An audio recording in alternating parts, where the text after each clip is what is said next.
పాత విగ్రహాలు అన్న దానిలో ఉద్దేశ్యం అర్థం కాదు. ఎంత పాత, ఎలా పాత అయ్యాయి, వాటిని పాతవి అని ఎందుకు అనుకుంటున్నాం? ఎందుకంటే ఆరాధనా శాస్త్రంలో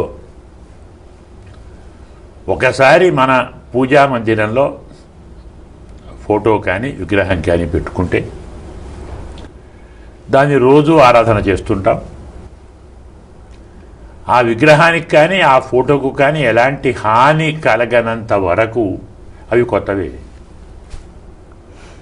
కింద పడి విగ్రహం భిన్నమైంది అనుకోండి, అంటే కన్నో ముక్కో చెవు ఏదో భాగం కొంచెం అలా పక్కకు తొలగితే, భిన్నమైతే, వికలమైతే అప్పుడు దాన్ని ఆరాధించకూడదు.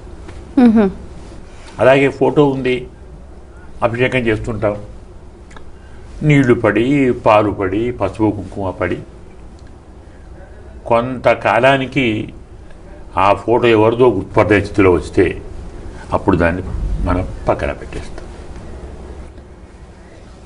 స్వరూపము మారకుండా ఉన్నంత వరకు పాత అనే ప్రశ్న లేదు. మనము ఏ ఆకారంతో, ఏ మూర్తితో, ఏ విగ్రహం, ఏ ఫోటో, ఏ స్వరూపం, ఏ బింబం ఆరాధనకు పెట్టుకున్నాము, అలా పెట్టుకున్నటువంటి వాటిలో ఎలాంటి మార్పు కూర్పు లేనంత వరకు, ఎలా మనం పెట్టామో అలాగే ఉన్నంత వరకు అవి నిత్యనూతనములే. పాత దేవుడు ఉండడు, కొత్త దేవుడు ఉండడు. పరమాత్మ పరమాత్మే. విగ్రహం అలాంటిది. కాబట్టి స్వరూపానికి విఘాతం కలిగితే వాడొద్దు తప్ప, విఘాతం కలగనంత వరకు పాత కొత్త అన్న ప్రశ్న రాదు. విఘాతం కలిగితే షోకేసులో పెట్టుకోండి. అక్కడ కూడా బాగుండదు అనుకుంటే మన శాస్త్రం నిమజ్జనం ఉంది కదా, ఓ నదిలో నిమజ్జనం చేయవచ్చు, అది మూడో మార్గం. అందువల్ల పాత విగ్రహాలు కాబట్టి తీసేయాలి అనే ఆలోచన మనసులో పెట్టుకోకండి. స్వామి ఎప్పుడూ కొత్తవాడే, మనం కూడా కొత్త వాళ్ళమే.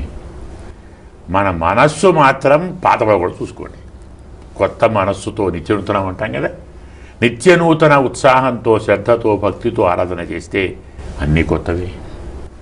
ఆలోచన పెట్టుకోకండి, హాయిగా ఆరాధించండి, ఫలితాన్ని పొందండి. అయితే చాలా మంది కూడా ఇలా ఫోటోలు అవి ఇవి ఉంటే కూడా గుళ్ళో తీసుకెళ్లి పెట్టేస్తూ ఉంటారు, లేదా చెట్లో పెట్టేస్తూ ఉంటారు. అది సరి అయిందేనంటారా?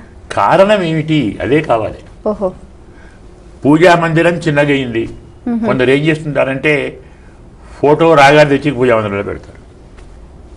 ఏ వ్రతానికో పోయాం, ఏ నోముకో పోయాం, ఏ పెళ్లికో పోయాం, వాళ్ళు దేవుని ఫోటో ఇచ్చారు, దేవుని ఫోటో కదా పెట్టుకుంటారు పూజ. ఇలా ఇచ్చిన ప్రతిదాన్ని అక్కడే పెట్టుకుంటే అది సరిపోదు కదా. దేవాలయం కాదు కదా, చిన్న ఒక గది పూజా. అందులో ఈ నాటకాలలో పూజా మందిరం ఎంత ఉంటుంది మన ఇంట్లో? ఓ 4 అడుగులు, ఎక్కువ 6 అడుగులు. ఎన్ని పడతాయి? 6 అడుగుల్లో మనం కూర్చోవాలి, ముందర ఒక పీఠము ఉండాలి, అర్ఘ్యపాద్య పాత్రలు ఉండాలి, మరి పుష్పాలకు ఉదిబత్తీలు, ఇంకేదో హారతి కర్పూరం, ఇవన్నీ పూజా సామగ్రి ఇవన్నీ ఉండాలి. ఇవన్నీ పెట్టుకున్న తర్వాత స్వామికి తరం ఎక్కడిది? తెచ్చినవన్నీ పెట్టకుండా ఒక నియమితంగా కొన్ని మాత్రమే ఉంచుకుంటే ఈ సమస్య రాదు. తెచ్చినటువంటి ఫోటోలకు స్థలం లేదు కాబట్టి బయట పెడుతున్నాం అనే ఆలోచన రానివ్వకండి. పూజా మందిరంలో 1 లేదా 2 లేదా 3 అలా పెట్టుకొని అంతతో ఆరాధించండి. ఇంకా బాగొచ్చాయి షోకేసులో పెట్టుకోండి. ప్రతి గదిలో స్వామి ఉండాలి కదా, మనం ఉండే ప్రతి గదిలో స్వామి ఉండాలి. స్వామి రూపాన్ని చూడాలి, అతన్ని ఆరాధించాలి, నమస్కారం చేయాలి. కాబట్టి ఈ దృక్కోణంతో, ఈ దృక్పథంతో ఆరాధన చేస్తే హాయిగా